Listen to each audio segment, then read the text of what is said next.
Listo. Entonces, IP bonding en MikroTik y link aggregation en Cisco. ¿Listo? En realidad, todo esto pertenece a la mismo tipo de tecnología, que es IP bonding. IP bonding generalmente se le conoce es en Linux. Y sabemos nosotros que RouterOS de MikroTik tiene su kernel en Linux. Por eso, en MikroTik se llama IP bonding. Así que tenerlo muy en cuenta. Entonces nosotros cuando teníamos estos enlaces, podemos utilizarlos uno a la vez con rutas administrativas. ¿Listo? Pero ¿qué pasaba con rutas administrativas? Digamos que se quedaba utilizando este enlace, el primer enlace, ¿listo? Pero los otros dos no podían ser utilizados. Y eso de una u otra forma es pérdida también en el negocio, porque puede que usted tenga redundancia toda en su red, pero si usted no está utilizando esos dos enlaces, no le permite obtener el retorno a una buena ganancia o no le permite dar una muy buena capacidad eh, a estos clientes que, por ejemplo, se puede presentar aquí. Entonces, ahí es donde entra una nueva tecnología que lo vamos a ver y bueno, que ya la empezamos a ver. No la voy a tocar tan a fondo porque tiene una base teórica bastante importante, sobre todo explicar los diferentes tipos de, de IP bonding que ahí fue la única que profundizó en ello bien, fue la compañera Valentina, los tipos de link aggregation que habían en MikroTik.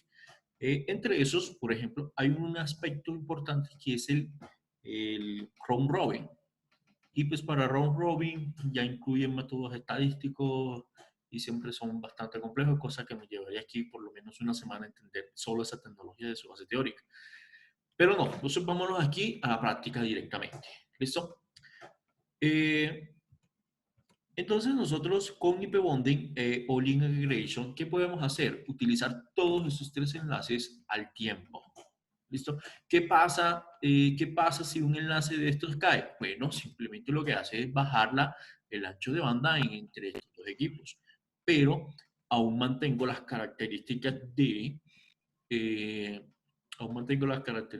de failover, conmutación por error, y también mantengo las características de redundancia. ¿Ok? Entonces, es una matemática importante que hay que ver.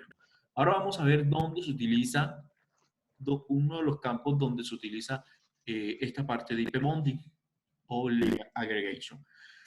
Y lo vamos a ver cómo utilizarlo aquí en diseño jerárquico de redes. ¿Por qué en diseño jerárquico de redes? Porque vamos a ver cómo se implementa esta tecnología no en una conexión a la WAN, no entre routers, sino entre switches. ¿Listo? Y al verlo entre switches vamos a vamos a estar en la capacidad de crear intranets o redes LAN mucho con alto soporte de failover, con alto soporte de conmutaciones, con alta capacidad y sobre todo con alta redundancia. Y eso es lo que se quiere en una red telemática. Bien, de aquí muchachos, yo sé que algunos, bueno, en realidad solo fue una persona que profundizó, que se avanzó en esto. ¿Listo? Eh, Vamos a realizar lo que es la configuración de IP bonding, pero en MikroTik, para que ustedes observen cómo funciona perfectamente de, este tipo de tecnologías de unión de interfaces. Listo, entonces muchachos, aquí por favor yo les voy a pedir encarecidamente que vamos a generar un pequeño laboratorio. Esto es un bonus, ¿sí? Es un pequeño laboratorio en el cual vamos a realizar una prueba de concepto. No veo mi VectorBox.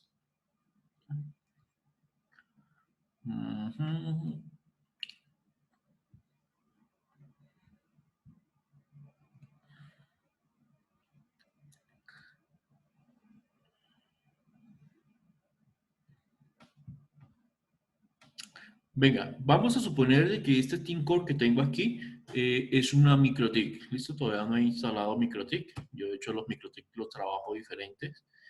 No utilizo ninguna máquina de virtualización como MiWare ni VirtualBox, sino utilizo otro software de virtualización que viene, que lo trae GNS3 de forma implícita, que se llama QEMU. Entonces, muchachos, ¿qué es lo que vamos a realizar? Vamos a realizar una pequeña red de este tipo. Voy a abrir GNS3. Mi GNS3 yo no lo tengo vinculado con VirtualBox.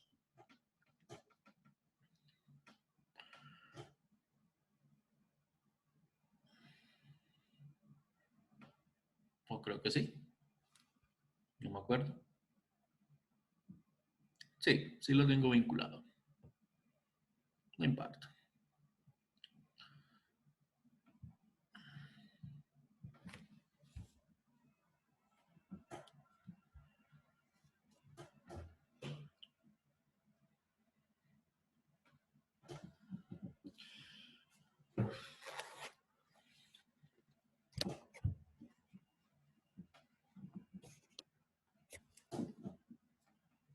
Esperemos un momentico a que esto corra. Empiece, encienda.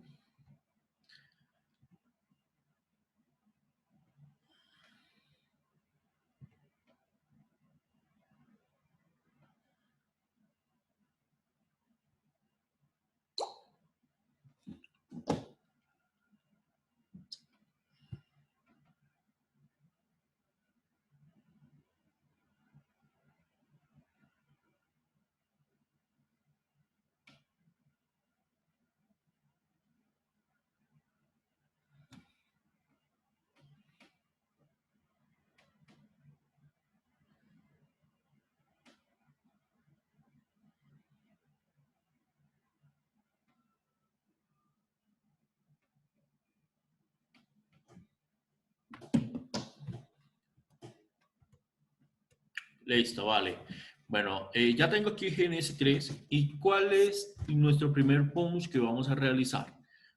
Ok, vamos a tomar unos routers exclusivamente en MikroTik porque eso lo podemos realizar en MikroTik.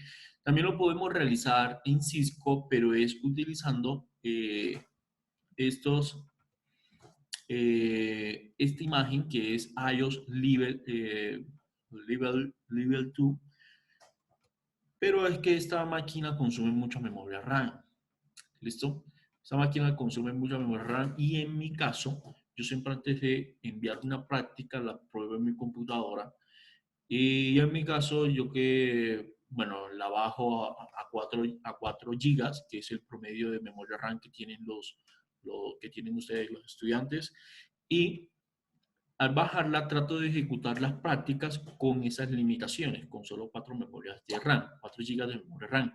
Y pues realmente esta imagen, que es una imagen de un switch de Cisco real, consume mucho, ¿listo? Consume muchísimo a nivel de memoria RAM y las 4 gigas se las come increíblemente súper rápido. Entonces no lo vamos a hacer en Cisco. Eh, lo podemos hacer en Packet Tracer, pero es que en Packet Tracer nosotros no vamos a ver la tecnología realmente funcionando, simplemente la vamos a configurar y ya. Eh, Muchos de ustedes lo hicieron en el parcial, lo cual está bien, pero entonces no se ve cuando realmente se suman los anchos de banda. ¿Listo? Y eso es lo que a nosotros nos da la experiencia. Entonces, lo que vamos a realizar es este pequeño laboratorio. ¿Listo? Realmente es algo muy, muy sencillo, no tiene nada de guía, nada. Toda la guía va a estar basada en lo cual yo les estoy dando aquí. Entonces, no vamos a utilizar por ahora Cisco, imágenes de Cisco, aunque ya ustedes lo saben hacer en Packet Tracer. Vamos a utilizar es imágenes de MikroTik. ¿Listo?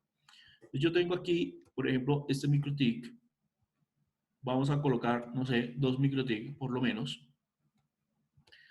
Y voy a colocar 2 PCs.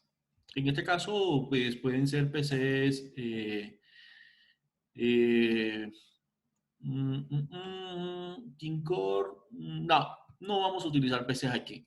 ¿Listo? Por contrario de PCs, por contrario de computadoras, vamos a colocar otros dos routers MikroTik. ¿Listo? Pero estos routers MikroTik van a funcionar es como si fuesen dispositivos de usuario final. ¿Ok?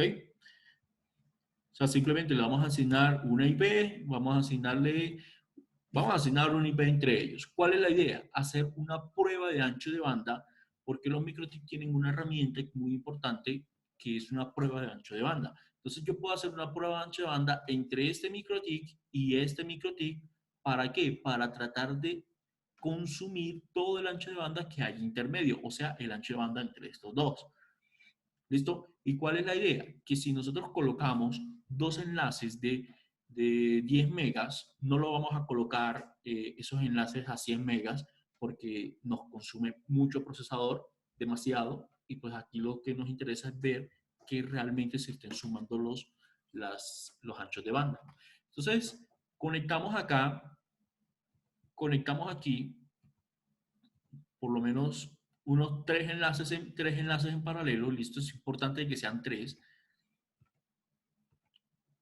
¿Cuál es la idea? Que en estos tres Ethernet vamos a configurar IP bonding, pero cada uno de estos enlaces, muchachos, cada uno de esos enlaces va a estar funcionando a 10 megabits, a una velocidad de 10 megabits. ¿Listo? ¿Qué pasa? Que si yo hago link aggregation aquí,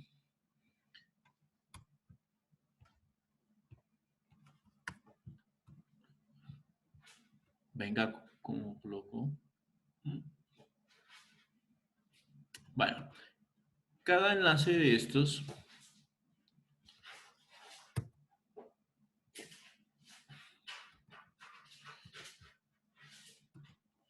¿listo? Cada enlace de estos, voy a poner aquí cada enlace o cada link va a estar funcionando a una velocidad de 10 megabits por segundo. El link aggregation, de todos ellos, después de configurar link aggregation, bueno, aquí no puedo colocar pero voy a colocarlo aquí. El link aggregation, cuando hago el link aggregation, tengo que dibujar esta topología. ¿Listo? Este pequeño elipse sobre eso. ¿Eso qué me indica? Que estos tres enlaces están siendo unidos de forma lógica a través de link aggregation. Y nosotros al aplicar allí link aggregation, el ancho de banda, ancho de banda digital, ¿listo? El ancho de banda digital entre MK1 y MK2 debe ser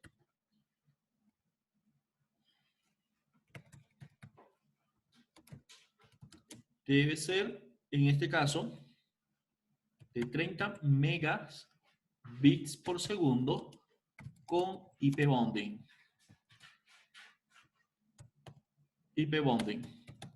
¿Y cuál es la idea?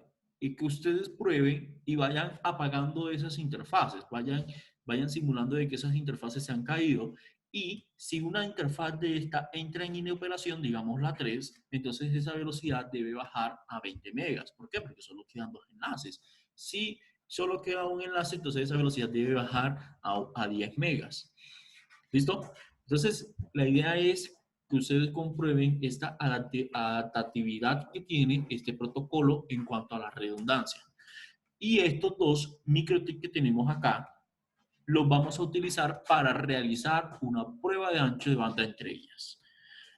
Bueno, estos son PCs, ¿listo? Estos son PCs.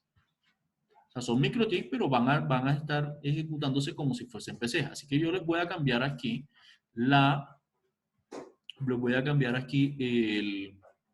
el icono. A ver si se lo puedo configurar por acá. No sé si me deja configurar el icono desde aquí.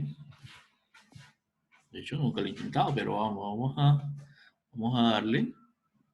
Profe, change symbol. No lo veo. Ah, correcto. Muy bien. Gracias, Angie. Perfecto. Entonces, bueno, aquí vamos a colocar.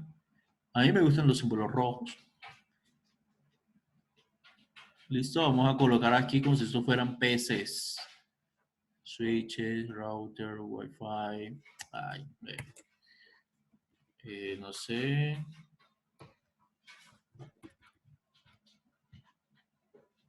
User. Ah, computer. Solo hay computer de esto. Bueno, vale, no importa. Listo, estos son computadores. Igualito.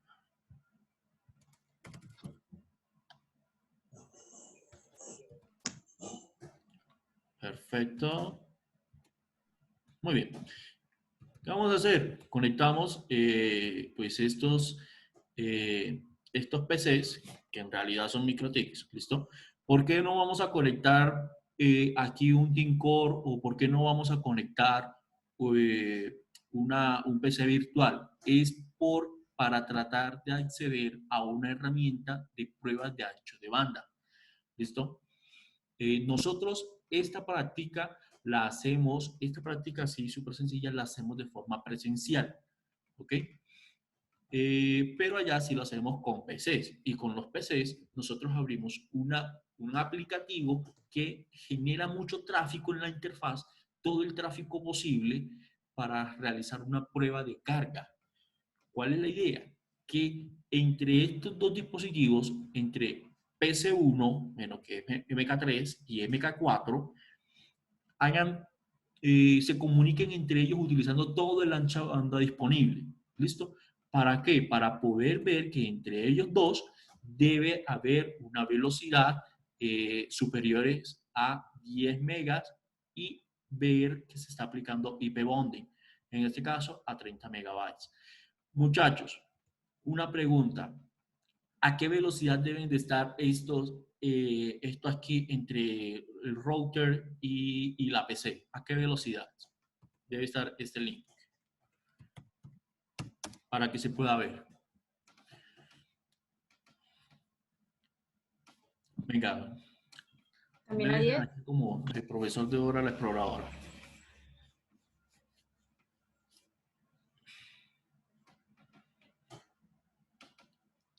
Estimados, ¿a qué velocidad debe estar esto?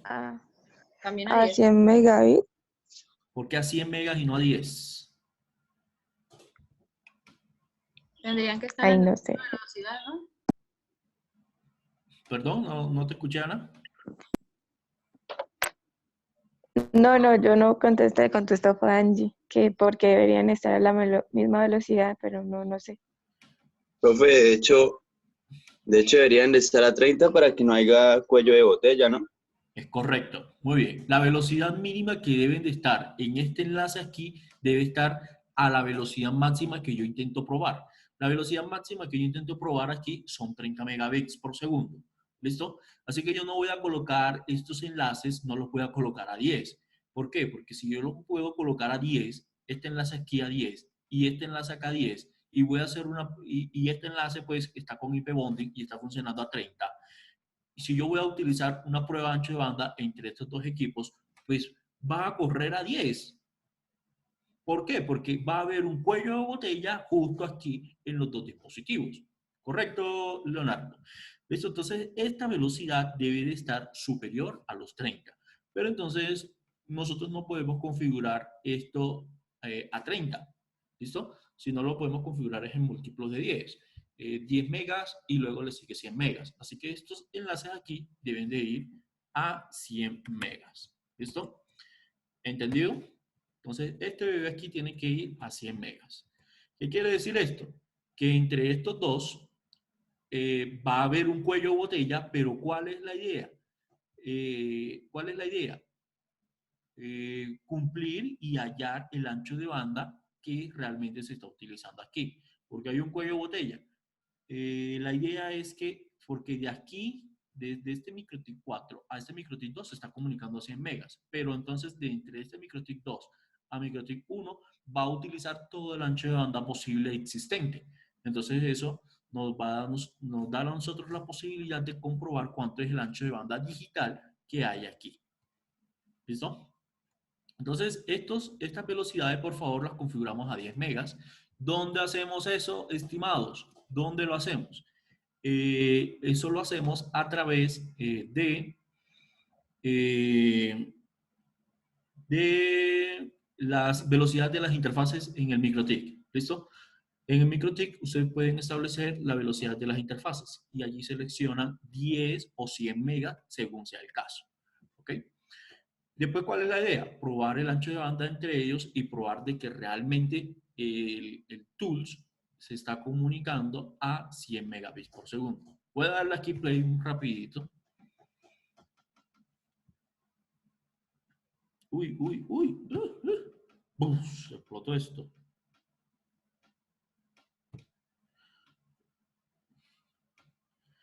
Por eso no me gusta usar el Qemu. Es muy inestable, a veces sí, a veces no. El dispositivo está ocupado. Bueno, no lo voy a probar ahora. Listo, ¿cuál es la idea, muchachos? Acceder entre estos dos MikroTik. ¿Listo? Acceder entre estos dos MikroTik. Hey, muchachos, esto también lo pueden hacer sin GNS3, ¿no? ¿Esto qué sería? Un segmento de LAN. Esto es un segmento de LAN. Son otros segmentos de LAN. Y cada enlace de estos, este enlace sería un segmento de LAN. Este enlace sería otro segmento de LAN y otro segmento de LAN. ¿Listo? Venga, vamos a mostrárselas aquí en internet. La herramienta de prueba de ancho de banda que vamos a acceder en estos dos MikroTik sería la siguiente.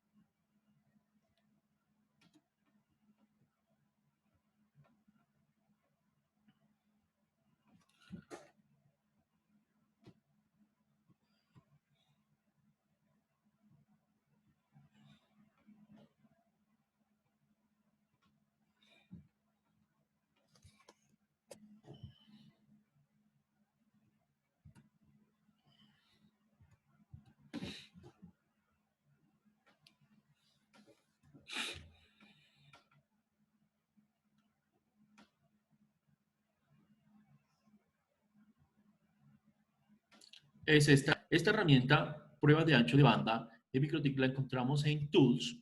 ¿Listo? La encontramos en Tools en Speedtest. Y aquí no veo fotos. Quiero ver fotos.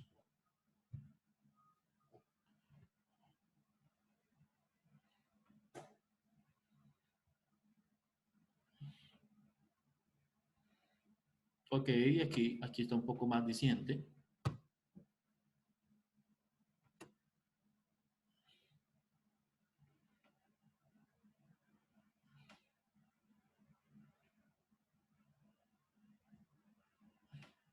Un momentico que cargue esta imagen. La abro. ¿Qué pasa?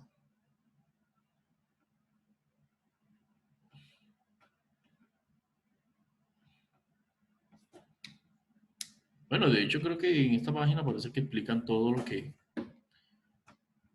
vamos a intentar realizar.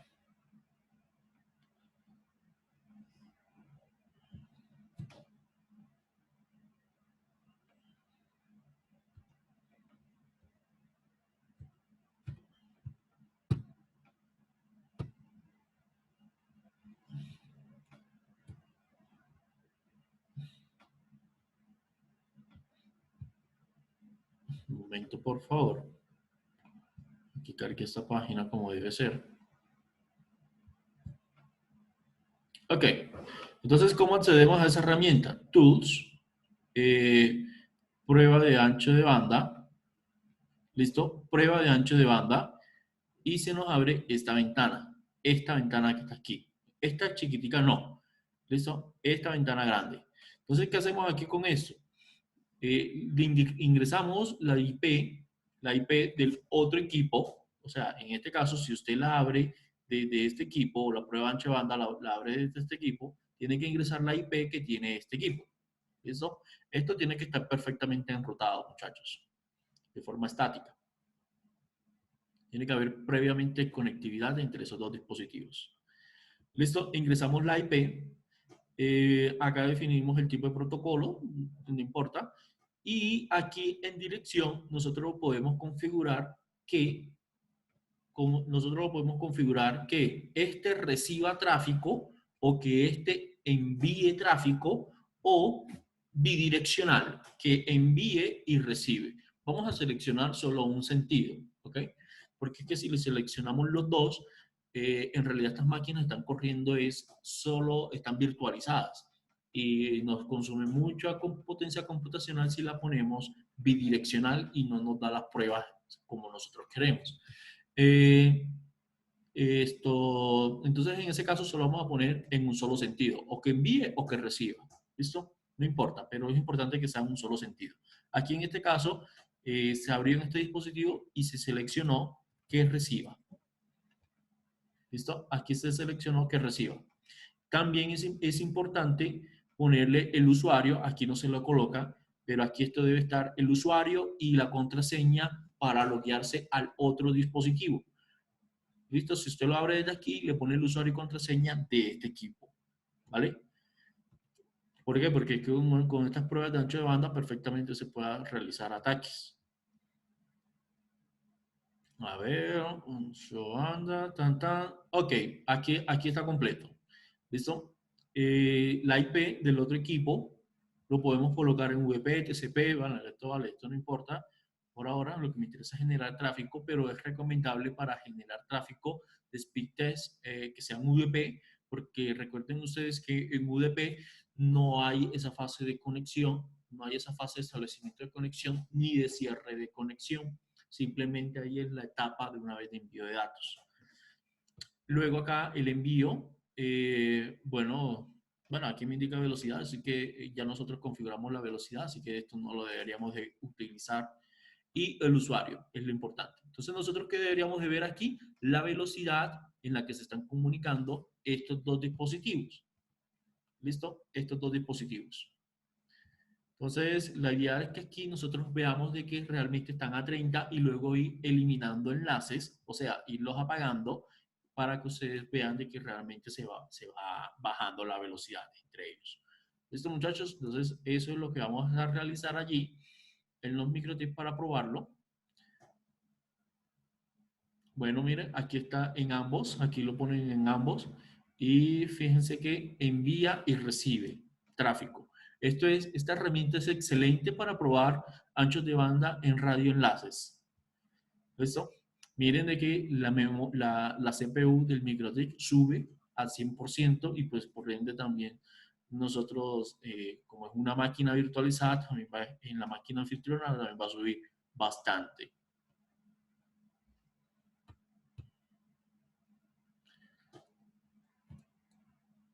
¿Listo? Bueno, también hay otra herramienta acá entre dispositivos. De hecho, esta es la otra herramienta que nosotros utilizamos en los PCs físicos. Pero vale, eso no importa. Entonces, muchachos, dejamos eso allí, por favor. Esto para la siguiente clase, please. Estas pruebas de ancho de banda para la siguiente clase. Bueno, acá también explica. En fin, de hecho, de esto hay muchísima documentación. Vale, bueno, continuamos entonces con la temática. Con nuestra temática. Entonces, este es el laboratorio que vamos a ejecutar. Ojo, para el próximo martes, no, próximo jueves. Próximo jueves.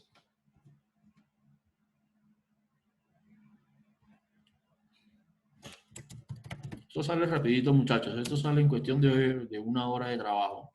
Unas 2 horas ustedes leyendo la información que está en la red. Esto es para entrega del jueves. ¿Jueves qué? Jueves 30.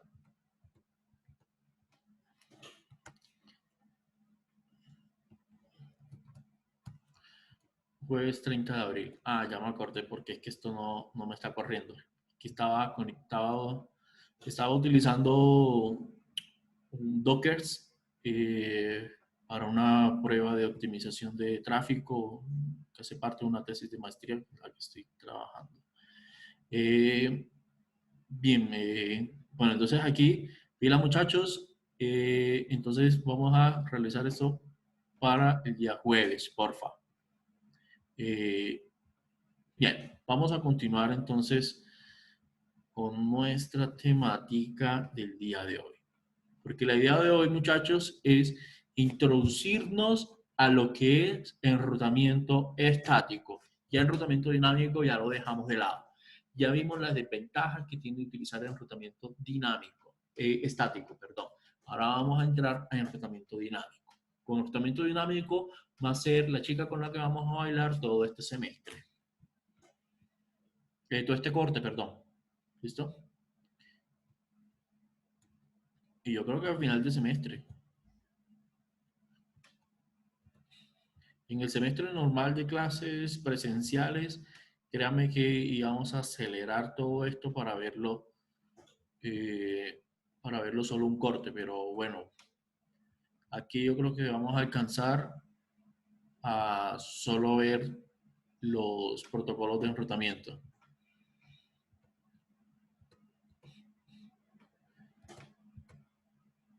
Y luego terminamos una temática que es la temática de firewall y de zonas desmilitarizadas, pero esa la terminaríamos de ver en Tele 3. Pero vale, no importa porque así que a mí quedamos con los muchachos del semestre pasado. Venga, bueno, entonces hay una temática muy importante que es esta. Antes de nosotros ingresar a enrutamiento estático, porque vamos a ver lo que es la parte del diseño a nivel de LAN. Esto es importante, muy importante para ustedes, porque ustedes aquí lo que van a aprender es cuáles son los distintos roles que toman los switches en una red LAN o en una intranet. ¿Listo? Bueno, y esto pertenece al tema de diseño jerárquico de redes. Esto es súper importante porque nosotros vamos a aplicar esto en lo que es un proyecto que lo vamos a colocar y ese va a ser el parcial del tercer corte. ¿Listo? Entonces allí, básicamente lo que vamos a aplicar es cableado estructurado, pero a nivel de la topología capa 3 y capa 2. ¿Listo? Y esto es de la capa 2. ¿Listo? Esto aquí de la capa 2. Todo lo que nosotros hemos trabajado hasta el momento en el corte ha sido capa 3. Enrutamiento, comunique información, mantenga la información redundante, escalable entre los dispositivos. ¿Listo? Pero ahora no hemos hablado nada de capa 2, de redundancias a nivel de capa 2, a nivel de capa de enlace. Entonces, ya aquí es donde introducimos este tema. ¿Listo? Con el diseño jerárquico de redes, muchachos, nosotros lo que vamos es aplicarlo a una topología de una red LAN. Aquí vamos a conocer lo que es el concepto o cuál es la práctica más común que se realiza, es utilizar núcleos contraídos. O bien roles de los switches como núcleos de borde, switches de núcleo, switches de borde y switches de distribución. Esos tres roles, muchachos, se aplican en redes LAN grandes, de grandes empresas. Pero en una empresa pequeña se pueden comprimir y surge lo que es una temática o una jerarquía que se llama núcleo contraído. ¿Listo? Ya con núcleo contraído lo que hace es que varios de estos roles se contraen, o sea, es decir, el núcleo y la distribución van a ser uno solo y van a quedar solo los switches de acceso. ¿Esto qué permite? Que en esa red LAN, de ese campus o campus empresarial de nuestra empresa que estamos diseñando, haya una características como escalabilidad, es decir, que la red pueda crecer en el tiempo, redundancia, que si un switch se cae, pueda seguir funcionando otros switches alternos en el mismo rol. rendimiento. ¿Por qué? Porque aumenta. Recuerden que estamos implementando aquí IP bonding y pues las velocidades en los switches de núcleo a los switches de acceso y entre los dispositivos de capa 3 va a ser mucho más alta. Y también la capacidad de mantenimiento. La capacidad de mantenimiento es decir, si yo puedo eliminar un switch, dejarlo por fuera un par de horas mientras realizo mantenimientos a la red y luego incorporarlo nuevamente, cosa que el usuario final no lo va a detectar, como ustedes lo pudieron ver con la práctica que estábamos haciendo de distancias administrativas, donde nosotros realizábamos apagados, simulábamos daños en los routers y pues el cliente aquí en este caso solo demoraba 30 segundos sin conexión, pero aún así esos 30 segundos es mucho tiempo, es demasiado tiempo. De hecho no se lee en 30 segundos, se lee en milisegundos y serían 30.000 milisegundos. Y pues eso es un valor muy alto. ¿Cuál es la idea? Que ese valor sea lo más cercano a cero. ¿Y cómo logramos que sea más cercano a cero? Utilizando IP bonding. Ok, entonces estos diseños de redes es importante nosotros aquí categorizar qué es una red grande, qué es una red pequeña y qué es una red mediana. ¿Okay? Para nosotros aquí, lo vamos a tomar como si una red pequeña fuese aquella red que proporciona servicio a 200 dispositivos. Ojo, 200 dispositivos. Entre estos dispositivos se refiere a dispositivos de usuario final. No tiene nada que ver los dispositivos de capa, los dispositivos de red. En una red mediana de 200 a 1000 y en una red grande más de 1000. ¿Listo? Es importante, ojo, que cada uno de estos diseños, eso varía con respecto a las necesidades de cada tipo de organización, totalmente diferente. Aquí simplemente presentamos es una estructura común que se aplica generalmente en el campo de las redes. El diseño de las redes LAN, muchachos, es un área que requiere de muchísima experiencia, ¿listo? Y también de mucho conocimiento, ¿listo? No es solo leer y ya. De hecho, hay una certificación que es la Cisco CCDA. Lo que hace es certificar las competencias que tiene una persona o un profesional en el área para diseñar redes LAN. Solo existe una certificación, o sea, aparte del CCNA, existe el CCDA. Bien, ¿cuáles son los principios que tiene el diseño jerárquico de redes? Uno es la jerarquía, la modularidad, la resistencia y la flexibilidad. Con la jerarquía, nosotros podemos establecer rangos, o sea, es decir, funciones, roles, perdón, podemos establecer roles, es decir, qué rol va a tomar este switch. Y el rol específico que va a hacer es núcleos, switches de núcleo, switches de distribución y switches de borde. ¿Listo? La modularidad nos permite a nosotros poder que una red sea escalable, es decir, si yo quiero conectarle más switches o más dispositivos, simplemente se los agrego de cierta forma y que no estresa la red.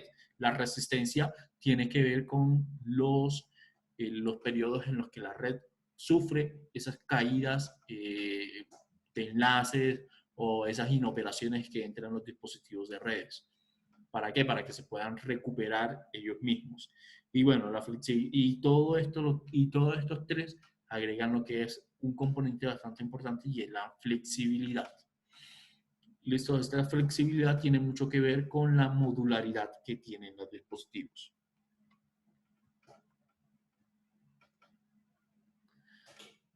Bien, similar como lo hace OSI, la idea es dividir todo esto en capas independientes dentro de una jerarquía de una red general.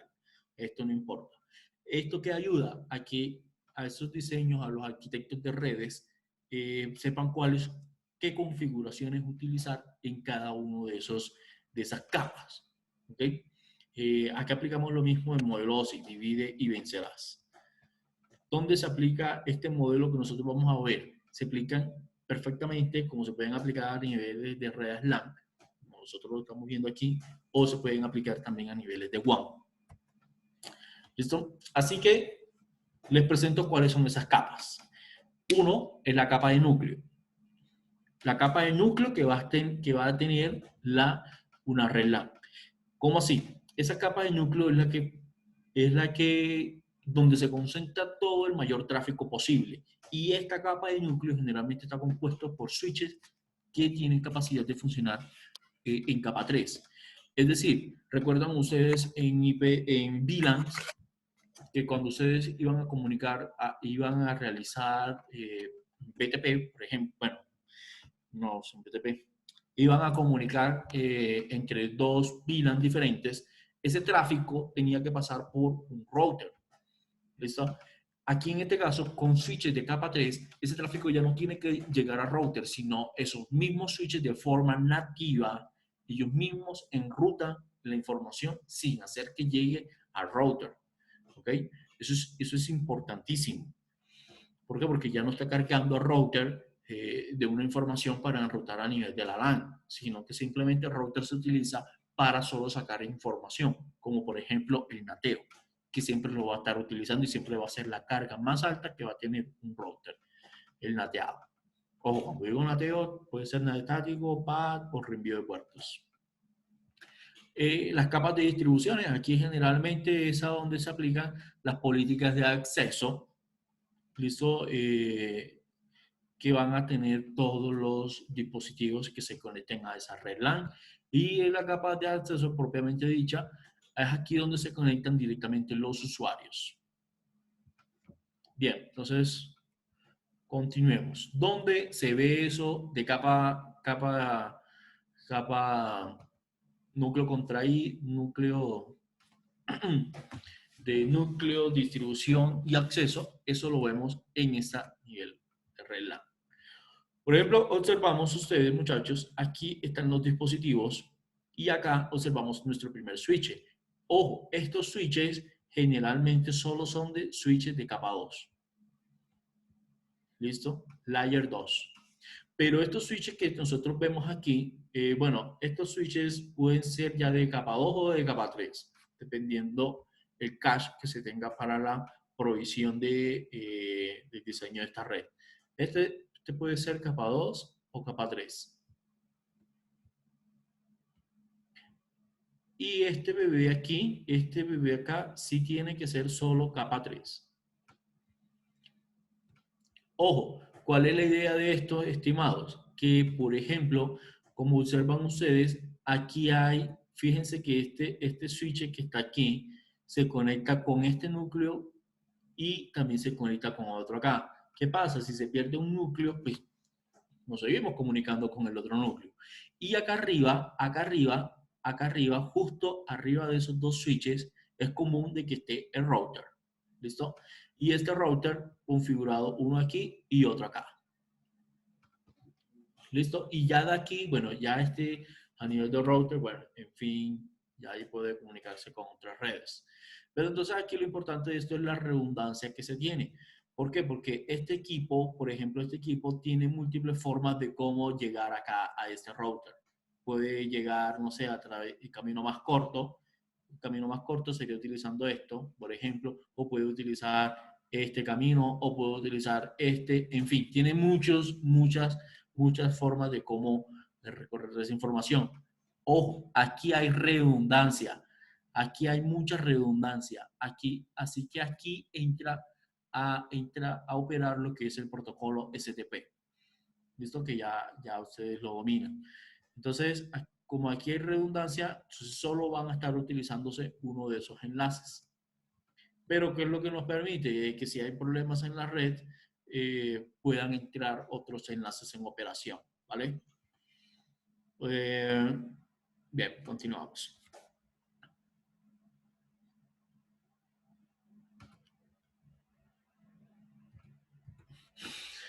Bien, ya por ejemplo, ¿dónde se observa esto?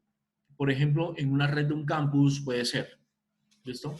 Digamos, pues dejé esta foto aquí porque es la más parecida, así como a la estructura que tienen actualmente la universidad. Puede ser en un núcleo, en un edificio puede ser, se instala lo que es la capa de núcleo, ¿listo? se instala lo que es solo la capa de núcleo, es decir, a donde está el router y los switches de capa 3, o sea, los switches de núcleo.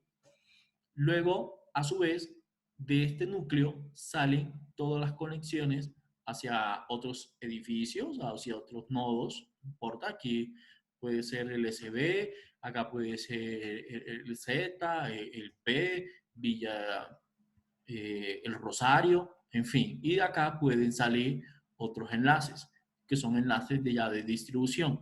Llegan a los switches de distribución, que en este caso sí ameritaría de que estos switches de distribución sí serían de capa 3. ¿Por qué? Porque si nosotros tenemos acá VLAN, por ejemplo, la VLAN de profesores y la VLAN de estudiantes, y queremos comunicar a un host de un profesor con el de un estudiante, ¿qué implica eso? Si este switch de distribución fuese capa 2, que toda esa información se tuviese que ir hacia el núcleo para poderse enrutar a la otra vila, y lo cual es sumamente innecesario porque esta distancia aquí puede estar representando una distancia de bueno, por ejemplo, del campus principal de la universidad a Villa Rosario, a, a la sede Virgen de Rosario. ¿Listo? Entonces, esto aquí perfectamente pueden haber unos, no sé, unos 5 kilómetros en fibra óptica recorrida o unos 2 kilómetros en radioenlaces. ¿Listo? A nosotros aquí, muchachos en telemática, no nos interesa qué es este tipo de medio que va aquí. Esto puede ser fibra óptica, puede ser un radioenlace. Pues siempre les hablo a ustedes de forma generalizada. Entonces, no vale la pena de que ese tráfico llegue hasta acá para otra vez volverse a devolverse.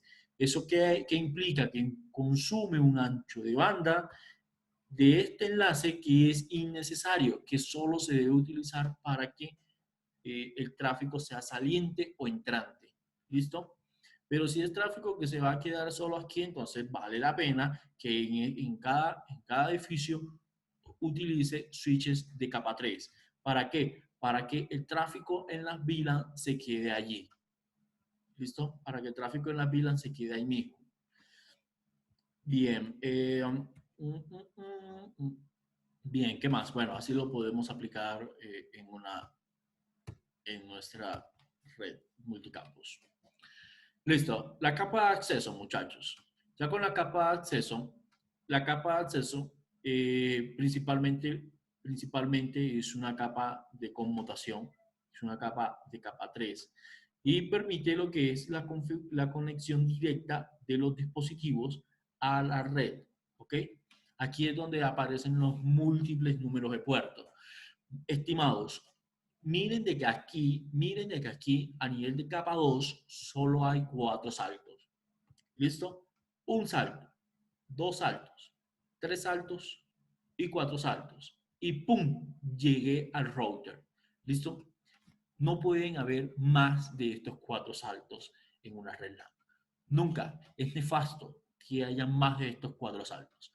O sea, es inaudito que ustedes pretendan encontrarse o se encuentren, por ejemplo, esas cascadas de switches así. Por ejemplo, digamos que estos cuadros azules son switches y por ejemplo, que este rombo aquí es mi PC. Entonces, todo esto aquí conectado, switch conectado acá, switch conectado acá, switch conectado aquí, switch conectado acá, switch conectado acá. ¿Aquí cuántos saltos habrían? Habrían uno, ay no, me equivoqué. Habían uno, a ver, borro acá, un momento, vamos a poner otro color. Habrían un salto, 2 saltos, 3 saltos, 4 saltos, 5 saltos. 5 saltos. Aquí tenemos 1, 2, 3 y 4. ¿Listo? 4 saltos. 4 saltos lo máximo, pero aquí en este caso tenemos 1, 2, 3, 4 y 5. tenemos 5. Ah, y con el de router tendríamos 6 saltos. Eso es inaudito, eso hay que eliminarlo, porque solo pueden haber máximo 4 saltos. ¿Listo? ¿Y de dónde viene eso? Del diseño jerárquico de redes. ¿Ok? No pueden haber más de 4 saltos a nivel de capa 2. Ojo, todo esto aquí se dice que es capa 2 a pesar de que estos dispositivos aquí estén funcionando en capa 3. ¿Listo? ¿Por qué? Porque esto es nuestra red LAN, esto es nuestra internet. Intranet, perdón. Vale, entonces voy a borrar esto. Tin, tin, tin, tin. Muy bien. Entonces, a nivel de la capa de acceso, nos permite también utilizar lo que son las listas de controles de acceso. ¿Cuáles son estas listas de controles de acceso? Que permiten que este dispositivo se pueda conectar a la red sí o no. Una lista de esas de controles de acceso, muchachos, es, por ejemplo, las VLAN basadas en Mac. VLAN basadas en Mac. ¿Listo? Y de esto, muchachos, ¿cómo hacemos? ¿Qué hora es? Son las 7. Porque ustedes no han visto VLAN basadas en Mac. Ustedes solo han visto VLAN basadas en puertos. ¿Sí o no? Y ustedes no han hecho VLAN basadas en Mac. No. Y realmente las VLAN basadas en puertos, eso no se utiliza. ¿Por qué? Porque un puerto tiene que estar utilizándose solo para la VLAN 1. Y realmente las VLAN basadas en Mac, simplemente cada Mac, la Mac se ingresa en lo que es en el un servidor BTP y este servidor es el que dice a qué VLAN va a pertenecer. ¿Listo? Así que, por ejemplo, yo puedo establecer todos los PCs de los profesores que se conecten a las capas de acceso, pero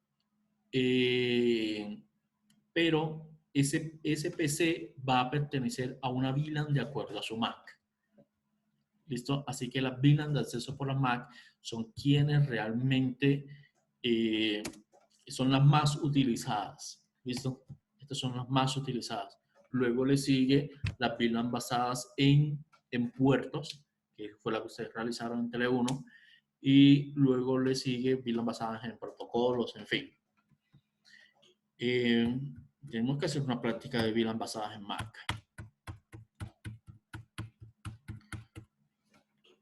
¿Será que la hacemos ahora?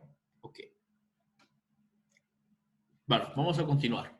Luego miramos a ver cómo atacamos las VLAN basadas en Mac. Bien. Creo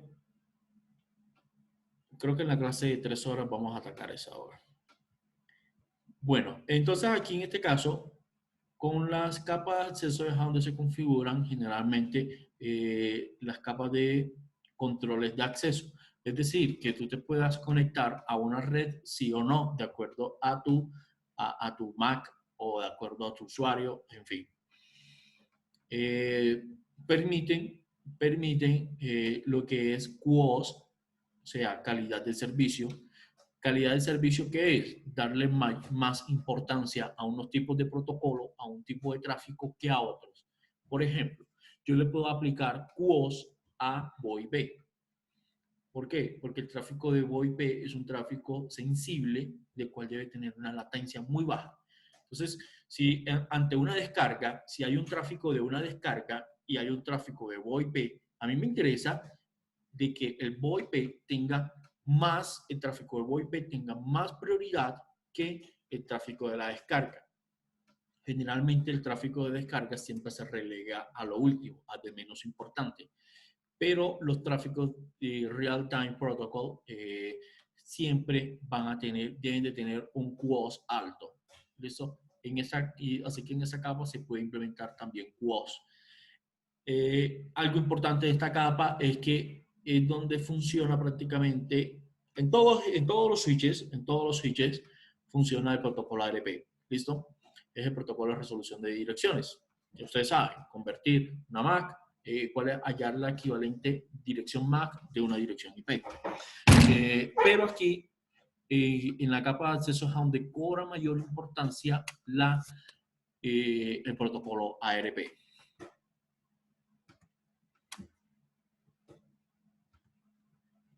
Venga, la siguiente. Capa 3. Ya aquí, generalmente en capa 3, pueden ser switches de capa 2 o switches de capa 3. ¿Listo? ¿Cómo así que switches de capa 3? Son switches que tienen la capacidad de poder enrutar información.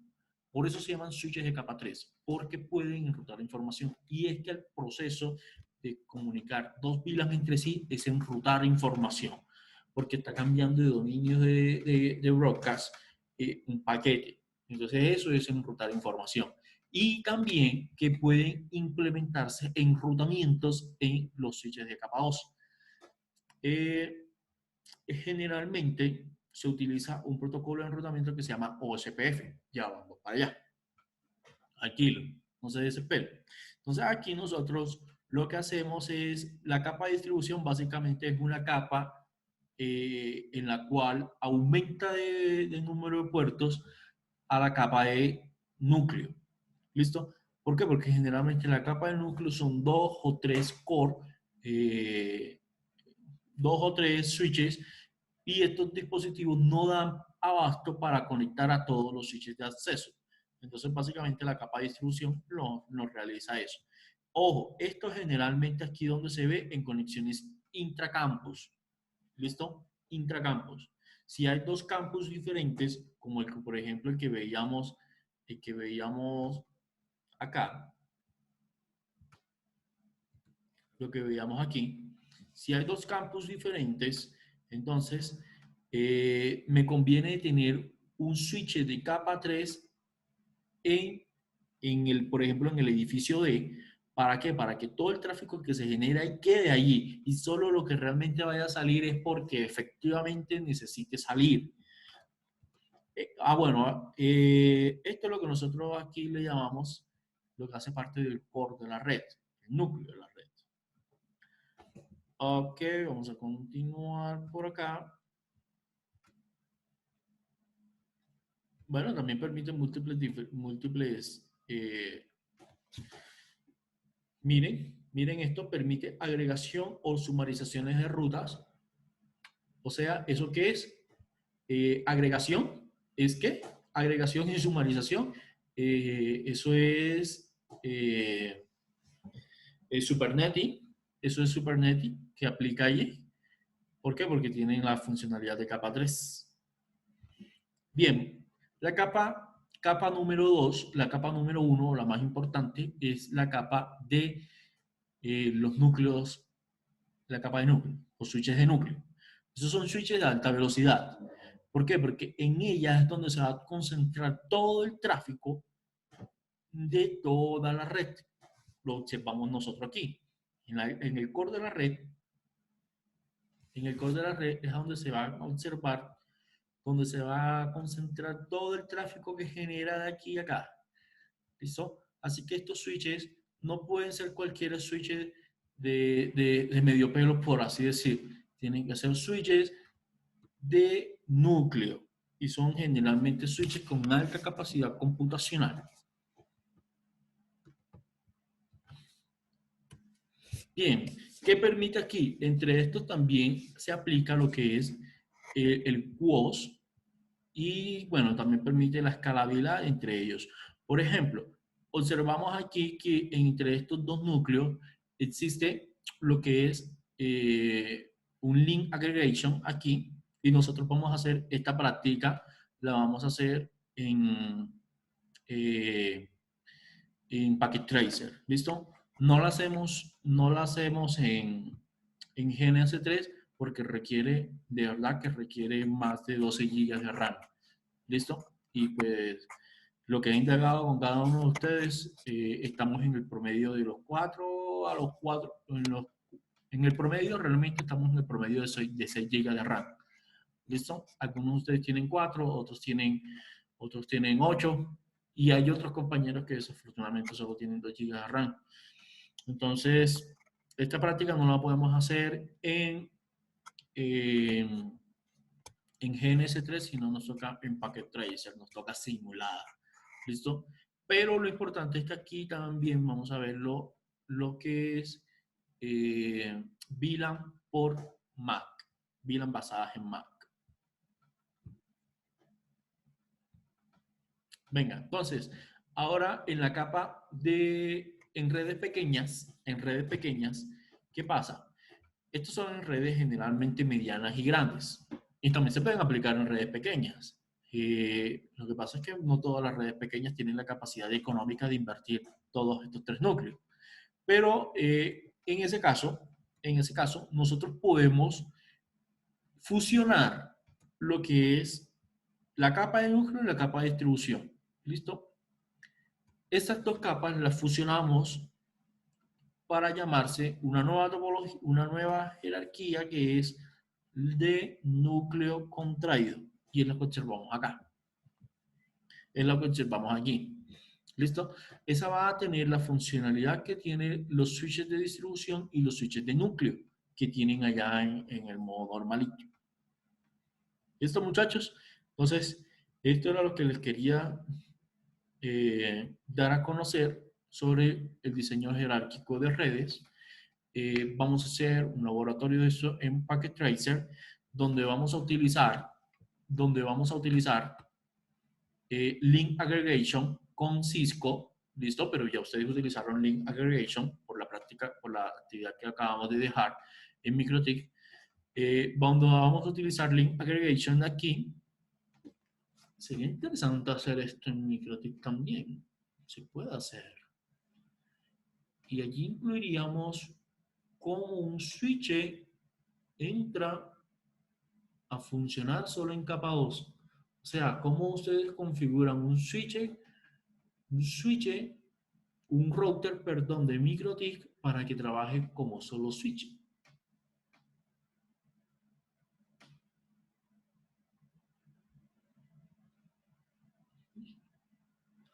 Sería interesante.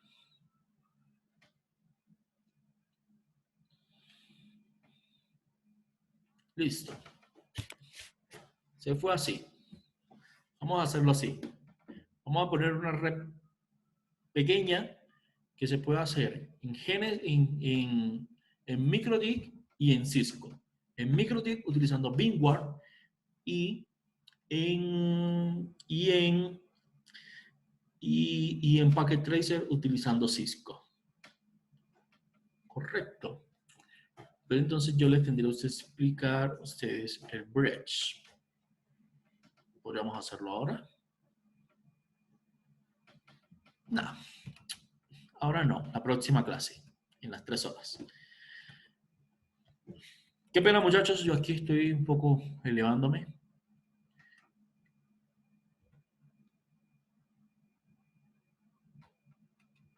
Listo, vale. Entonces, después de haber visto esto y que vamos a trabajar esto en Packet Tracer, por favor, vamos instalando Packet Tracer.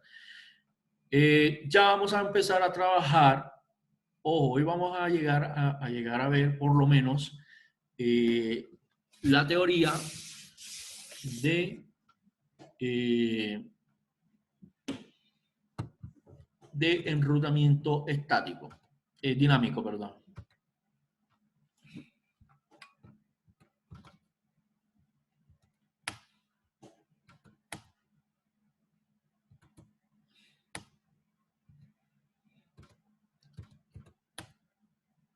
¿Listo? Ya vimos esto. Esta es la siguiente práctica que vamos a ejecutar. Vamos con esta presentación.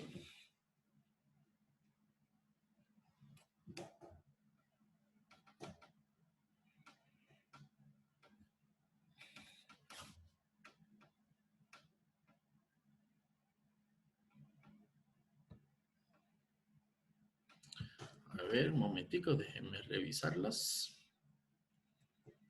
Que como estoy trabajando en Linux, a veces no lee bien las fuentes de texto y todo se despapaya. Pero vale, parece que todo está bien. Listo. Hoy vamos a alcanzar a ver esto, lo que es el algoritmo Bellman-Ford. De esto, de esta temática, nosotros vamos a hacer un quiz del algoritmo Bellman-Ford.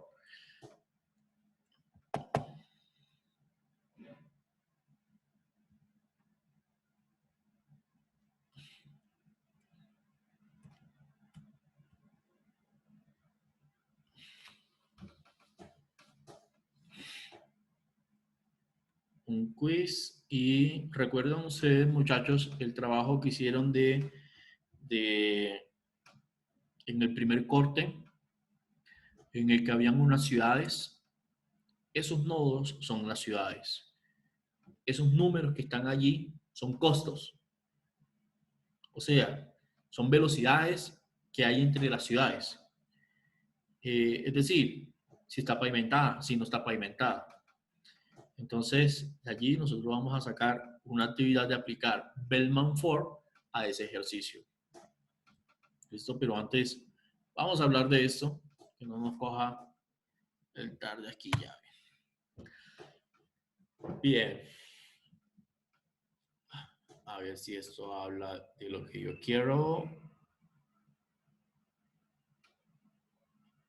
Es correcto. Esto habla de lo que yo quiero. Bien.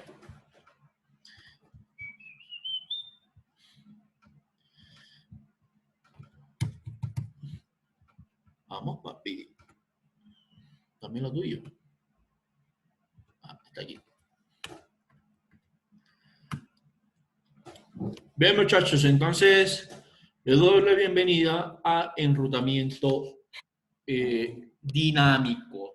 ¿Listo? Es el enrutamiento que más se está utilizando, pero ojo, el enrutamiento estático es sumamente importante porque con el enrutamiento estático nosotros solucionamos muchos problemas del enrutamiento dinámico. ¿Listo? ¿Cuál es la principal diferencia entre un enrutamiento estático y dinámico? Los enrutamientos estáticos, muchachos, requieren que el administrador conozca toda la red.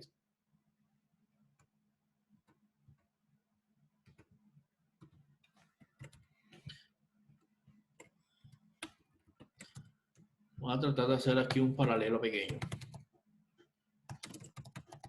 El enrutamiento estático requiere que el administrador conozca toda la red. ¿Por qué? Porque así como ustedes veían sus topologías, ustedes tenían que definir exactamente que para ir a X red tenía que hacer ciertos saltos. Y eso es un conocimiento de la red que a veces con redes pequeñas es fácil, ¿listo? Pero ya con redes grandes es sumamente complejo, ¿listo? Así que el enrutamiento estático es usado básicamente en redes pequeñas. ¿Por qué es usado en redes pequeñas? Pues precisamente por lo que acabamos de hablar, porque requieren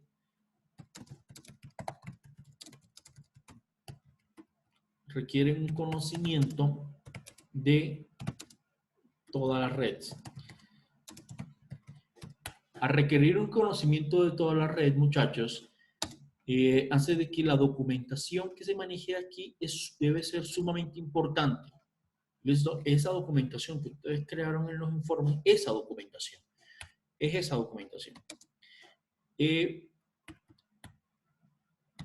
Tiene una característica que es una desventaja, que no es escalable. ¿Listo? Se puede hacer escalable, muchachos, pero a medida que va creciendo se va haciendo todo muy, muy, muy complejo. ¿Listo? Por eso se dice que no es escalable. Pero ahora, con los enrutamientos dinámicos, nosotros no necesariamente debemos decir que conocemos en su perfección toda la red. ¿Listo? Sí debemos de conocer, siempre debemos de conocer cuál es la topología de toda la red. Pero cuando yo me explico aquí que conocimiento de toda la red, es conocimiento de cuáles son las direcciones IP que manejan en cada enlace, dónde está X o Y redes. ¿Listo? Con el enrutamiento estático no es plenamente necesario eso. ¿Listo? Hay que conocerla, claro que sí, porque hay que definir dónde tenemos nuestro sistema autónomo.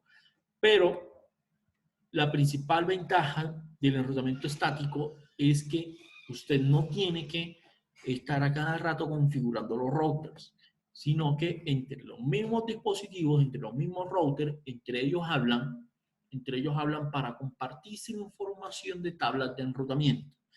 ¿Listo? ¿Cómo así? Nosotros con enrutamiento estático, si nosotros íbamos de esta red para esta red que íbamos acá, entre esas dos redes tenían que pasar por estos dos routers, digamos. Estos son routers. Y, bueno, estos dos routers los tenemos aquí configurados. Entonces, nosotros, ¿cómo configuramos aquí, en este caso, el router 1? El router 1, ¿cómo lo configuramos? Ahí, esta cosa que... Ahí, aquí está la... Bien. Nosotros, ¿cómo configuramos aquí el router 1? Esto es... Voy a poner aquí network 2. Y aquí va a colocar network 1. Bien. Entonces aquí en este caso, ¿cómo nosotros configuramos el router 1? El router 1 siempre lo configuramos de la siguiente forma. El router 1 ya conocía esta red. ¿Por qué? Porque está directamente conectada. Entonces nosotros, ¿qué le decíamos? Hombre, si este router 1 quiere conocer la información del router 2, usted tiene que saber el siguiente salto. O sea, el siguiente salto era aquí. ¿Listo? El siguiente salto era este. Ya. Pero si acá había otra red, si aquí había otra red, ¿eso qué implicaba? Si aquí, justo aquí, había otra red 3,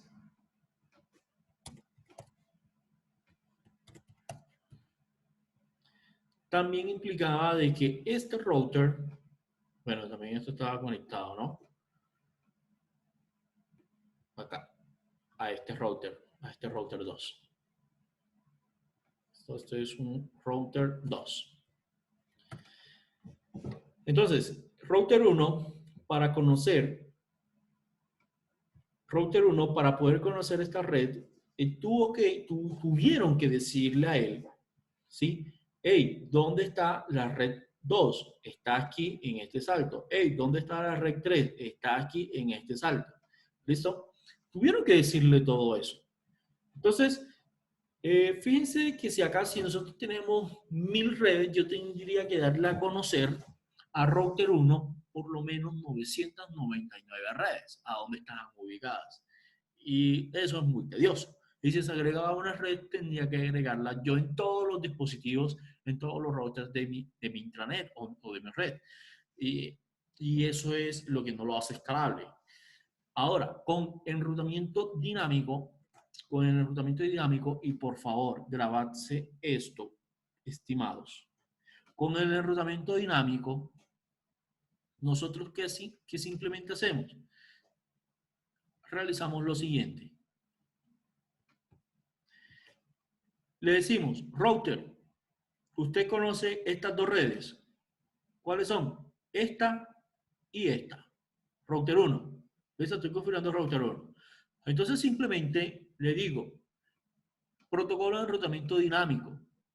Publíqueme las dos redes que usted tiene directamente conectadas. En este caso, router 1 me va a publicar esta red y me va a publicar esta red. ¿Listo? Lo mismo hago con router 2. Router 2, por favor, publíqueme las redes en las cuales usted está conectado. Entonces, router 2 va a publicar esta red, ¿Listo? No la subo más allá arriba porque para que no se me empañe. Y router 2 me va a publicar esta red. Y router 2 también me va a publicar esta red. ¿Listo? ¿Qué quiere decir que publicar? ¿Cómo así? Entre los routers empiezan a compartir información entre ellos. ¿Listo? Es decir, un momentico, poner esto acá. Perfecto. Aquí. Es decir, router 2 le da un paquete que él hace, que él conoce, todo ese paquete le conozco, le dice, hola, yo soy router 2 y conozco estas redes y te las doy a ti para que las publiques. ¿Listo? Entonces router 2 le da esa información a router 1 y router 1 también entrega todas las redes que él tiene directamente conectadas para publicar. ¿Listo? Nosotros decidimos cuáles de esas redes que están directamente conectadas se publican. Entonces, router 1 es el encargado de publicar estas otras dos redes. ¿Esto qué hace? Que router 2 conozca cómo llegar a la red 1 a través de router 1. Perdón. Esto hace que router 2 conozca cómo llegar a la red 1 a través de router 1. Y también cuando router 2 le da a conocer todas sus redes directamente conectadas a router 1 ya sabría cómo llegar a la red 2 y cómo sabría cómo llegar a la red 3 a través de router 2. ¿Listo? ¿Y todo esto qué hace? Que se construye la tabla de enrutamiento. ¿Listo?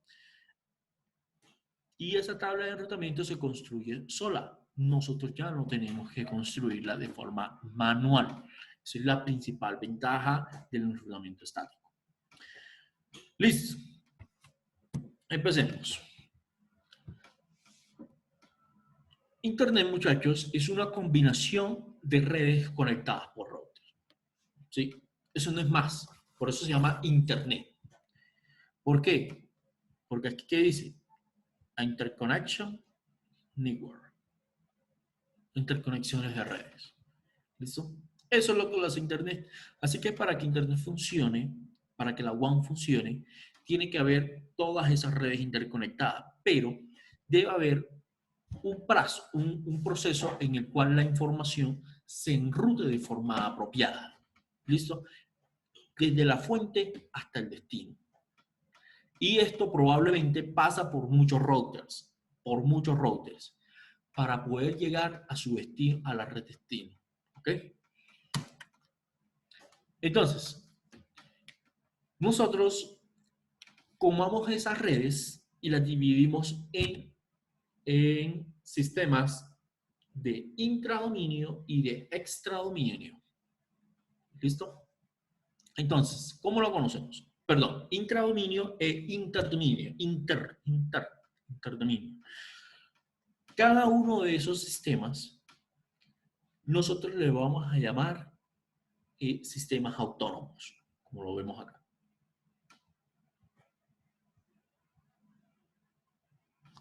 Cada uno de estos bebés aquí es un sistema autónomo. ¿Listo? Entonces, fíjense ustedes. Bueno, también, de hecho, también un sistema autónomo puede comprender todo esto. ¿Listo? Entonces, dentro de ese sistema autónomo, dentro de mi sistema autónomo, que vamos a suponer que es todo esto, ¿listo? Dentro de mi sistema autónomo tengo dos tipos de protocolos.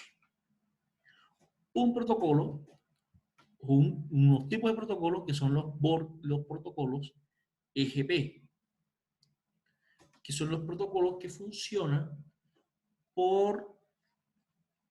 que son los protocolos que funcionan entre los routers de borde de los sistemas autónomos. Ya caemos allá un poco más claro. Y dentro de mi intradominio funcionan los protocolos internos. Y en mi extradominio funcionan protocolos externos. ¿Listo? Entonces, ¿qué es esa vaina de de sistemas autónomos. Ojo, no es más que un grupo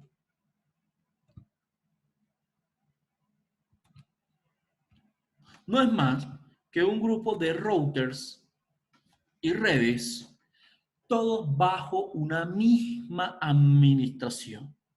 ¿Listo? Eso es lo que es un sistema autónomo.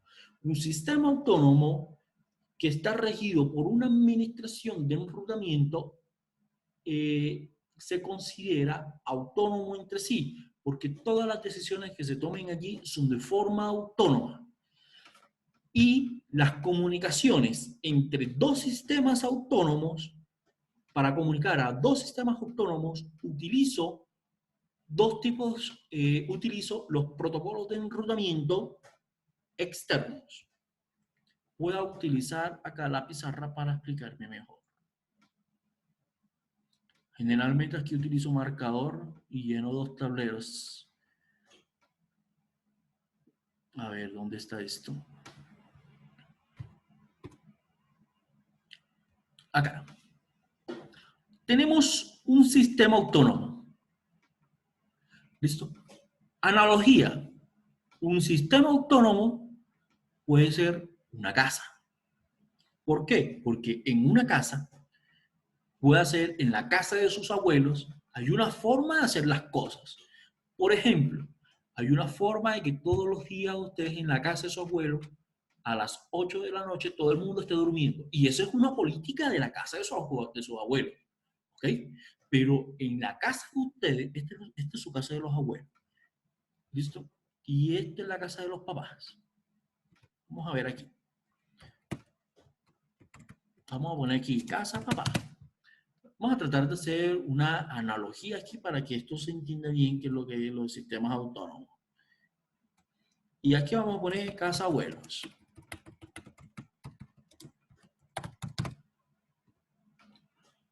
Entre estos dos casos, nosotros tenemos un sistema autónomo. ¿Qué habíamos dicho de sistemas autónomos? Por favor, es un grupo de redes y routers que están bajo una misma administración. Entonces, ustedes en sus casas, las casas de los papás, hay una forma de hacer las cosas, hay un protocolo. Por ejemplo, que a las 12 del día todos estén comiendo, todos estén almorzando en la misma mesa. ¿Listo? Pero puede que en la casa de los abuelos eso no sea tan importante, ¿sí? Y cada uno pueda comer por su habitación, digamos así. Pero en la casa de los abuelos hay algo que sí se debe respetar, sí o sí, que a las 8 de la noche todo el mundo esté durmiendo. Esos son diferentes tipos de políticas que hay entre esos sistemas autónomos. Ahora, ¿cómo se enruta la información? ¿Cómo se enruta la información aquí dentro de un sistema autónomo? Resulta que toda la información que se enruta aquí, o sea, cómo se intercambian los routers entre sí, las tablas de enrutamiento, la información, se aplican protocolos de borde interior, o sea, son los IGP. ¿Listo? Son los IGP. Son los protocolos de borde interior. Ojo, esto aquí de casa de los papás es un sistema autónomo. Esto es, voy a poner sistema autónomo 1 y voy a colocar acá sistema autónomo 2. ¿Listo? Estos son los IGPs. ¿Qué funciona? ¿Dónde funcionan los IGP? Dentro de un sistema autónomo. Acá funcionará otro IGP. Acá funcionará otro tipo de protocolo IGP. ¿Cuáles son los protocolos IGP? ¿Cuáles son esos protocolos IGP? Bueno, ya ahora hablamos de los tipos de protocolos IGP. Qué pena. Todavía no es la hora de hablar de los protocolos IGP. Entonces, esos protocolos de IGP tienen una forma particular de cómo funcionar. Vamos a introducirlo enseguida. Entonces, esos protocolos IGP hay de varios tipos. Uno, de vector distancia. ¿Listo? Hay protocolos IGP de vector distancia. hay protocolos IGP de estado de enlace. Esos son los dos principales que existen. ¿Listo? Esos son los dos principales que existen. Los dos principales grupos de protocolos de enrutamiento de borde interior, o sea, dentro de un sistema autónomo. ¿Qué protocolos son de vector distancia? RIP. ¿Listo? Que a su vez RIP tiene lo que es RIP versión 1, RIP versión 2, RIP para IPv6, RIP Next Generation. El otro protocolo es el protocolo bueno, también se considera, es el protocolo EIGRP. ¿Listo? Y también están los primero es el IGRP y también está el EIGRP. No se preocupe por unas siglas que ya solo vamos a aprender muy bien. Esos son los protocolos de estados de enlaces que existen. ¿Listo? Tipos de protocolos de estado de enlace. Perdón, estos son los protocolos de vector distancia.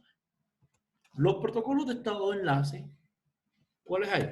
Está OSPF, que a su vez, OSPF, hay OSPF versión 1 o OSPF versión 2. ¿Listo? Y también está lo que es IS-IS. IS-IS también es un protocolo de estado de enlace. Así que estos son los protocolos con los cuales nosotros vamos a trabajar dentro de un IGP. ¿Listo? Pueda que este IGP funcione con RIP, con el protocolo RIP, que es un protocolo de vector distancia, y pueda que este IGP acá funcione con OCPF. O sea, las cosas aquí, dentro de este IGP, se hacen, la aplicación de las políticas se hacen, pero aquí se hace de una forma y acá se hace de otra forma. ¿Ok? Ahora, ¿cómo comunicamos a esos sistemas autónomos entre sí? Porque tenemos que comunicarlos de alguna forma. Porque recuerden que Internet es una interconexión de redes. ¿Listo? Y generalmente Internet primero lo que hace es interconectar los sistemas autónomos. ¿Ok? Y después de acceder a los sistemas autónomos, accedo lo que es al IGP y luego accedo a lo que es al dispositivo. ¿Cómo comunico a esos IGPs? Para comunicar con esos IGPs se utiliza otro tipo de protocolo.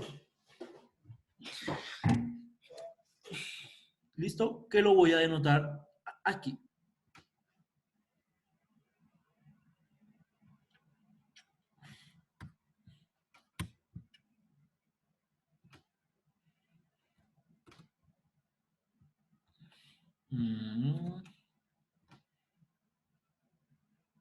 Bueno, tocó con mano alzada. ¿Cómo comunicamos a estos sistemas autónomos? Entre el sistema autónomo 1 y sistema autónomo 2. ¿Cómo los comunicamos? Establecemos un enlace entre ellos. Bueno, esto es una jerarquía. Para eso utilizo lo que es protocolos de enrutamiento de borde exterior. O sea, aplico un EGP. EGP. ¿Y cuáles son esos EGP? Los EGP, bueno, hay varios tipos de EGPs. Uy, creo que no nos va a alcanzar a ver, a darlo, a terminar esta presentación. Yo hablo mucha paja, hombre.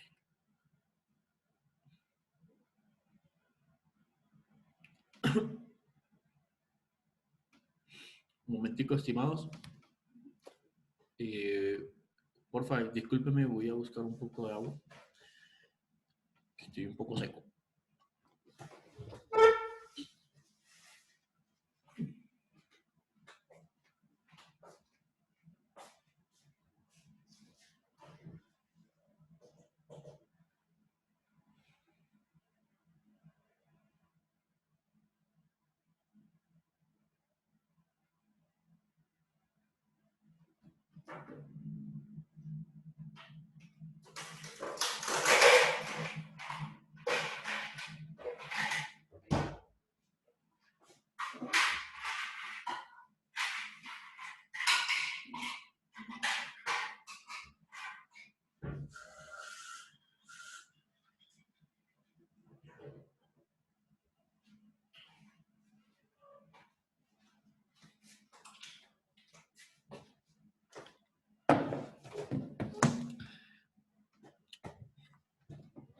Bien.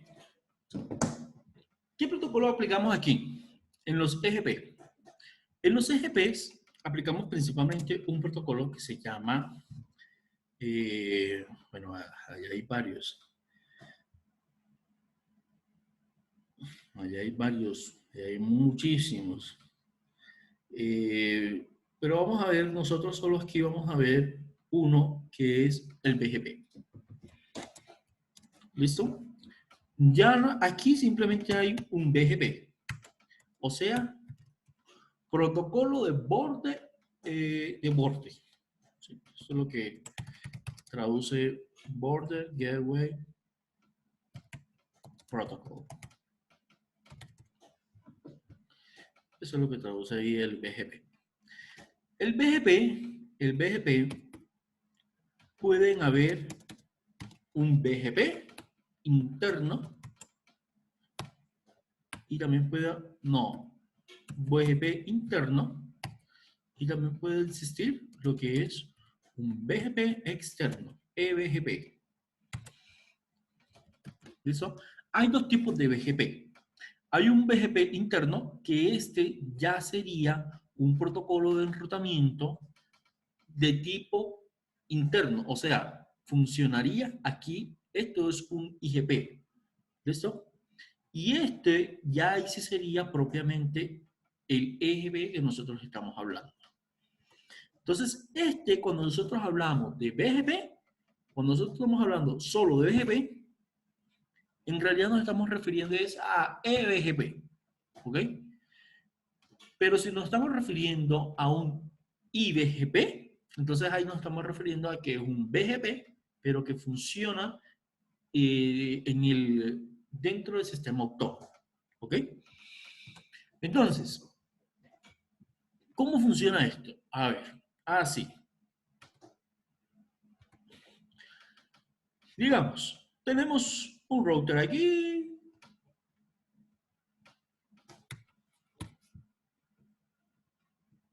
Digamos, tenemos un router acá, otro router aquí, otro router acá,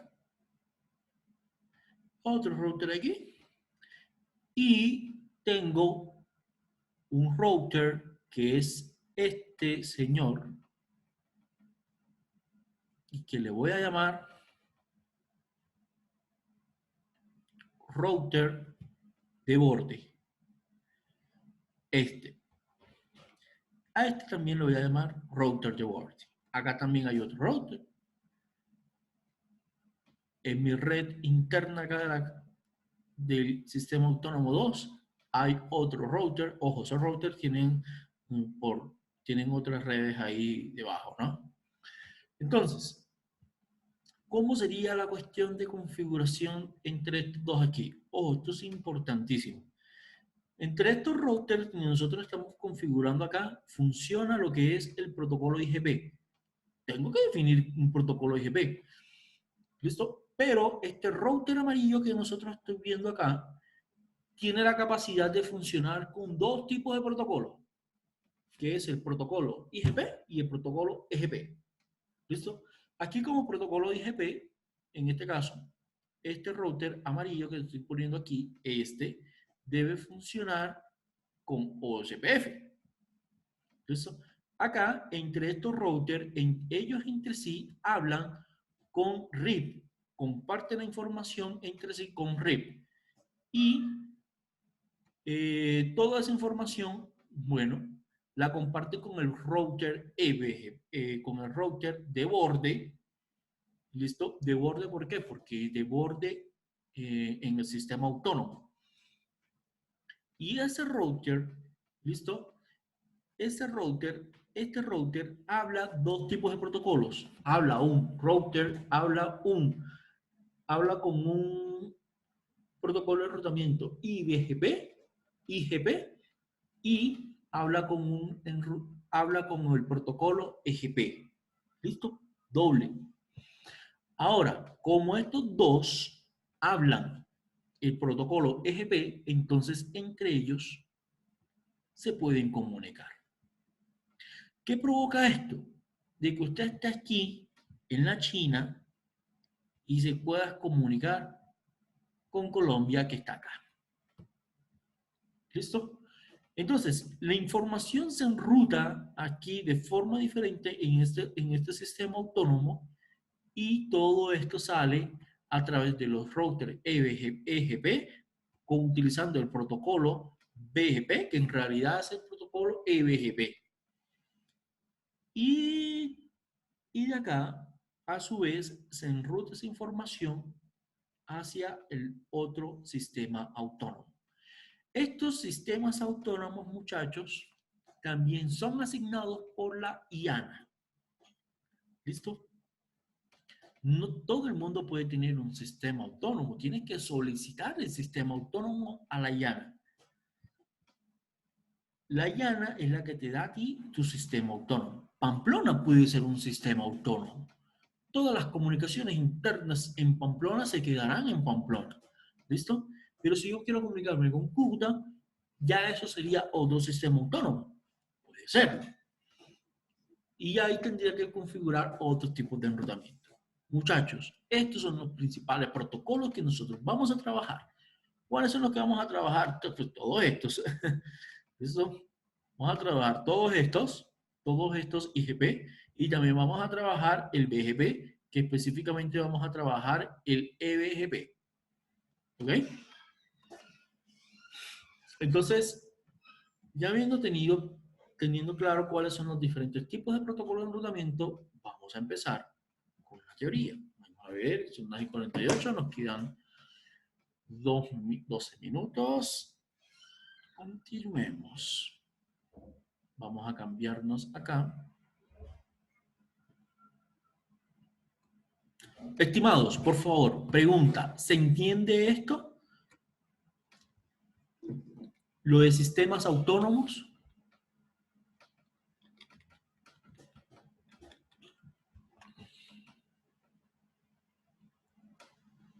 Sí, profe. ¿Alguna duda?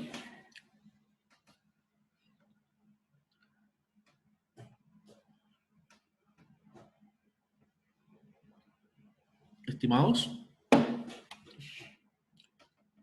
Bueno, continuamos.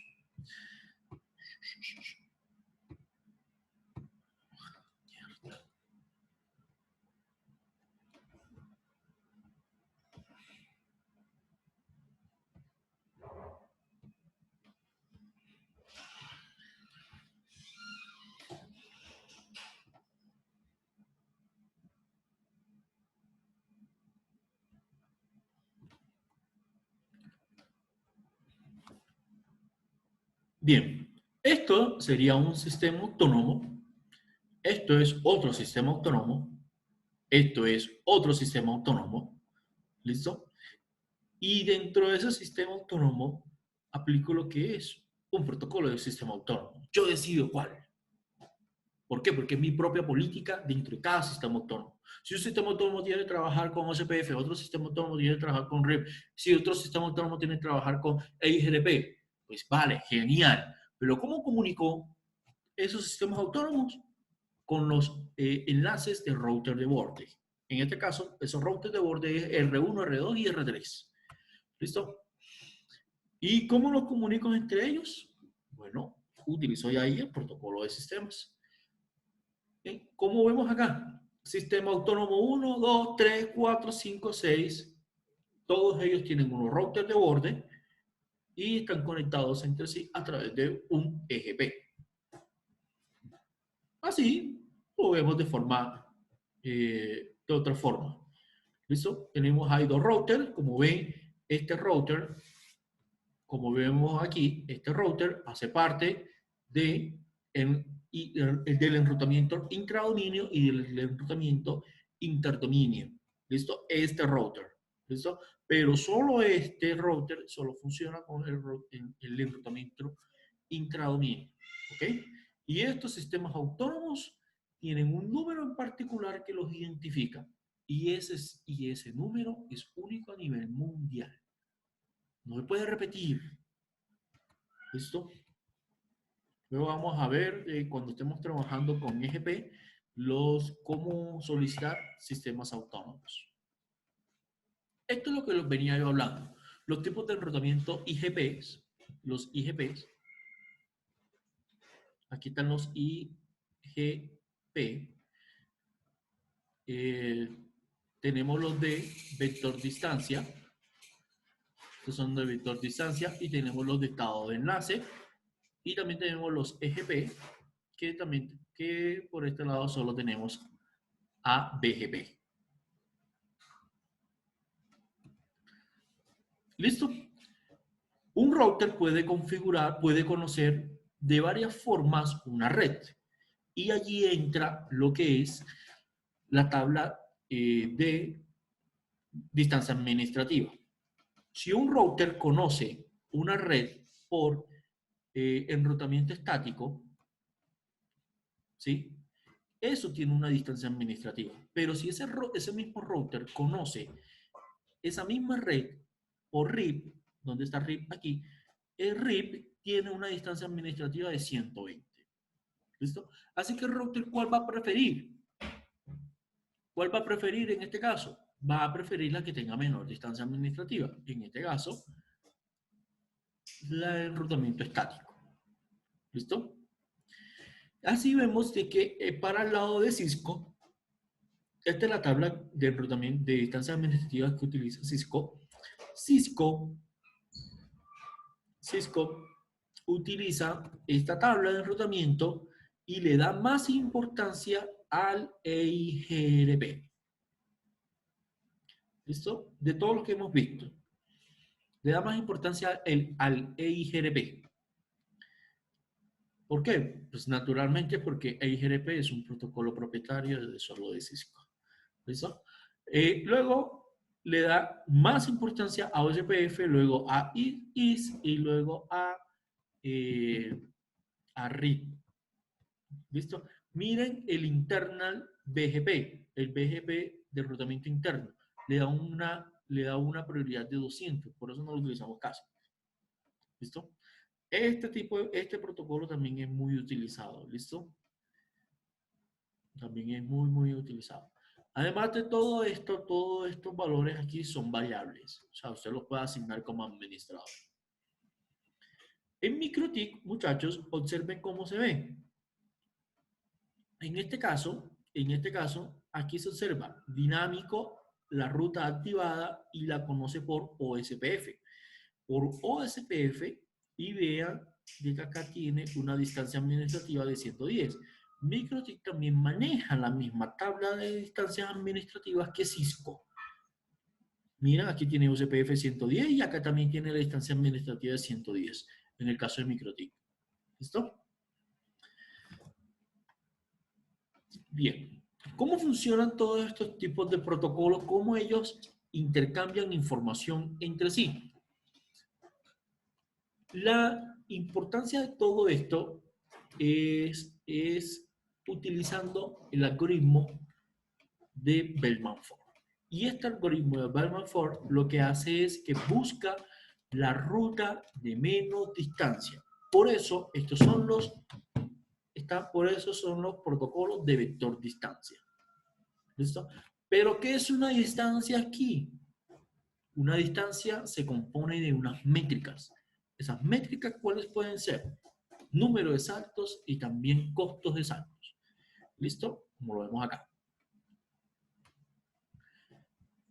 A ver, si leemos literalmente esto, lo que dice aquí, los protocolos de enrutamiento por distancia, por vector distancia, miden la distancia entre el número de router, miden la distancia que el número de paquete, que ese paquete debe hacer entre cada uno de esos routers. ¿Listo? Eso es el principio ideal.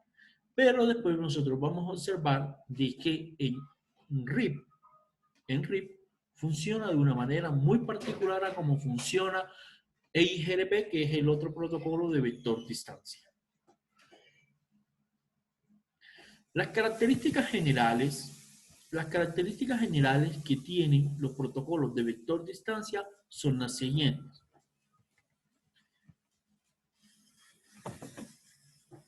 Bueno, muchachos, ya son las 7. Entonces, estimados, ¿qué vamos a hacer en la próxima clase?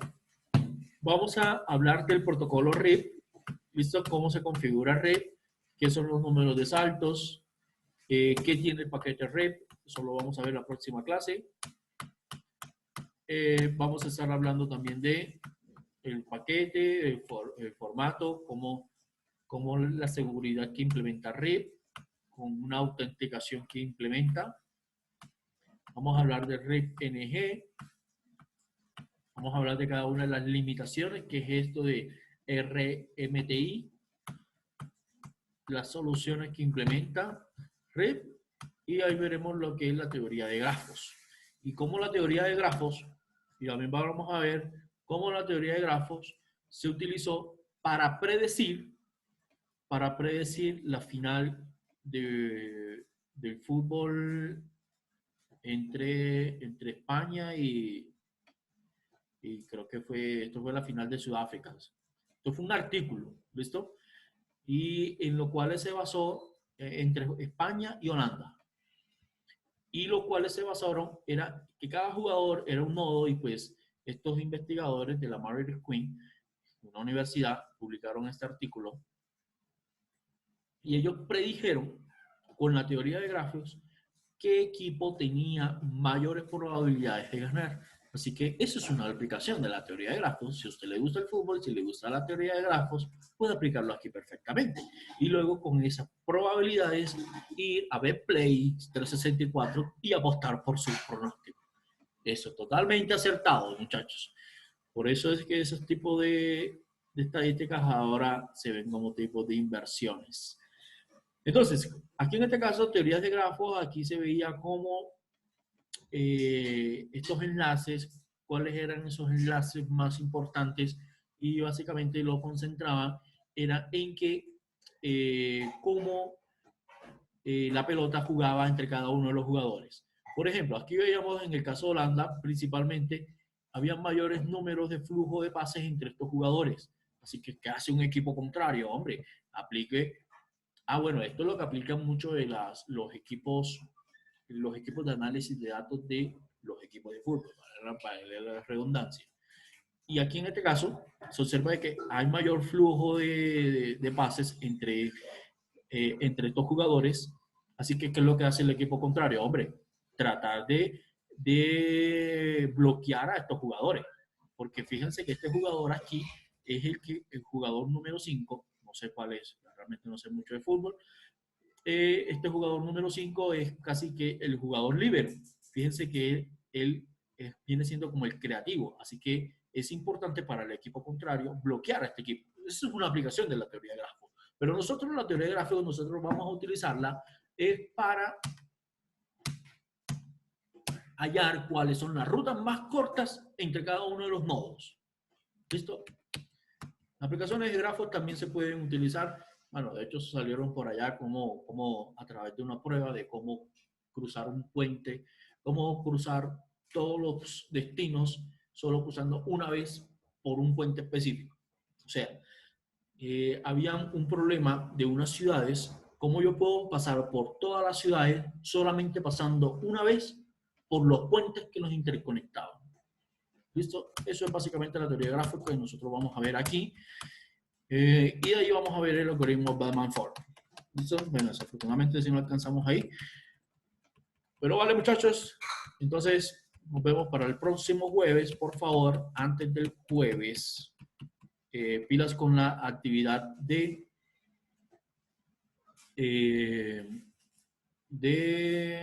IP Bonding. ¿Listo? En MikroTik. ¿Vale? Entonces quedamos así, muchachos. Se me cuidan mucho.